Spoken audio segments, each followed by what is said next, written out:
Dear student, today we will study about the electric field caused by a uniformly charged ring of radius r.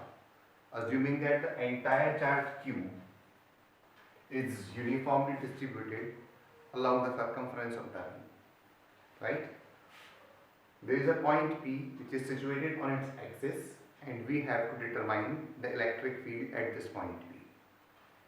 For our convenience, we can assume that this ring is made up of several very small sections and each section having a small charge dq. We have taken two very small segments m and n which are diametrically opposite situated. Then they will cause electric field at point P. We can, because these segments are very small and they are storing a very small charge dq, so we can treat them like point charge, right? So the electric field due to these point charge will be as shown.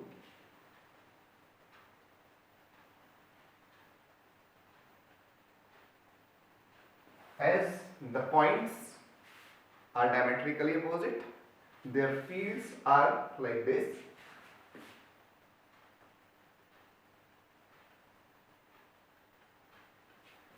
They are equidistant from this segment.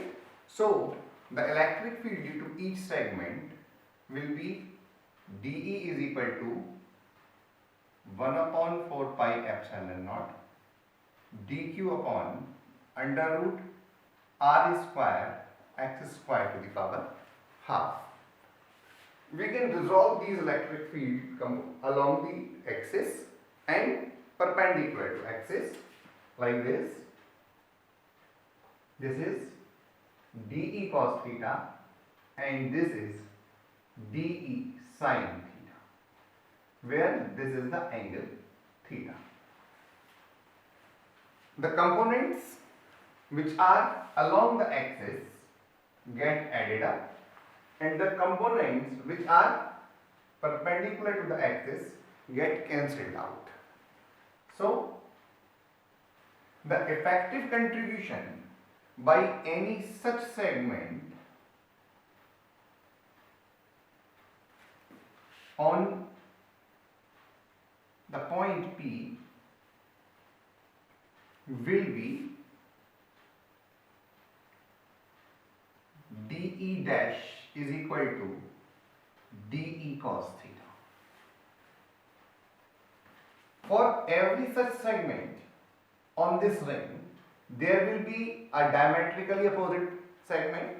So for all such points, the components which are perpendicular to the axis will get cancelled out and only the components which will affect is dE cos theta. So the total electric field at this point will be equal to dE cos theta for the entire ring. Here the cos theta will come out as nothing but x upon under root of r square plus x square. Hence this E will be equal to 1 upon 4 pi epsilon naught dq 1 upon r square plus x square की power half ring आएगी, complete आएगी, ठीक, into x upon r square plus x square to the power half. As here everything is constant except dq, so this electric field will be equal to 1 upon 4 pi epsilon naught into x upon r square x square to the power 3 by 2 and this comes out to be nothing but the total charge on the ring. Hence electric field at this point will be x into q upon r square plus x square to the power 3 by 2. This will be the value of this electric field. If this ring is positively charged, then this electric field will be directed away from the axis and its vector value will come out as nothing but E is equal to 1 upon 4 pi epsilon naught into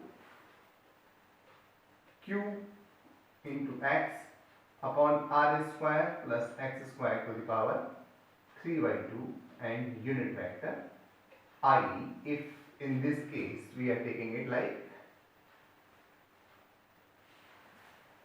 this as shown in the figure, right? So here we can consider two special cases.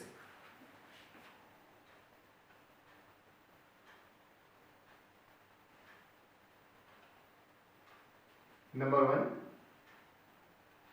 when X is far greater than R, then R square plus X square is approximately equal to X square. Hence, electric field will come out as 1 upon 4 pi epsilon naught X into Q upon X cube, or approximately 1 upon 4 pi epsilon naught Q upon X square.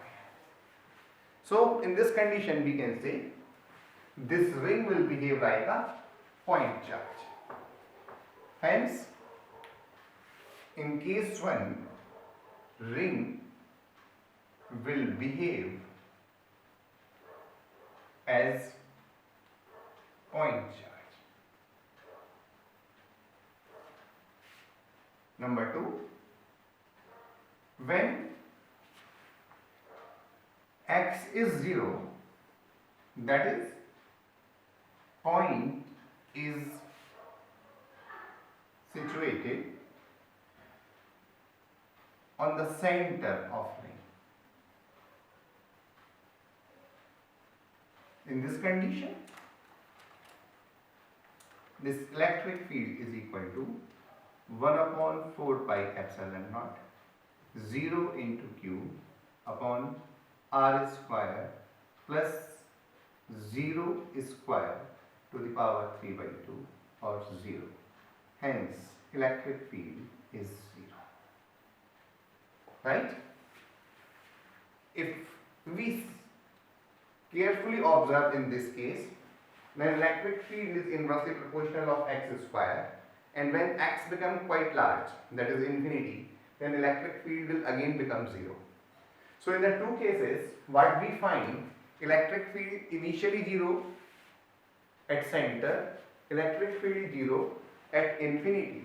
So in the meanwhile, there comes a value where this electric field will be maximum, and to determine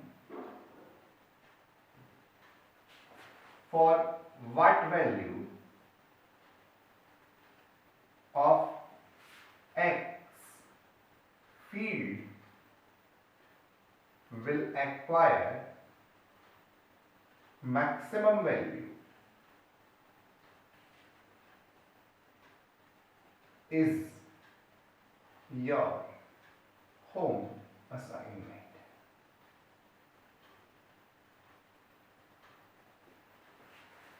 This is all for today. Thank you.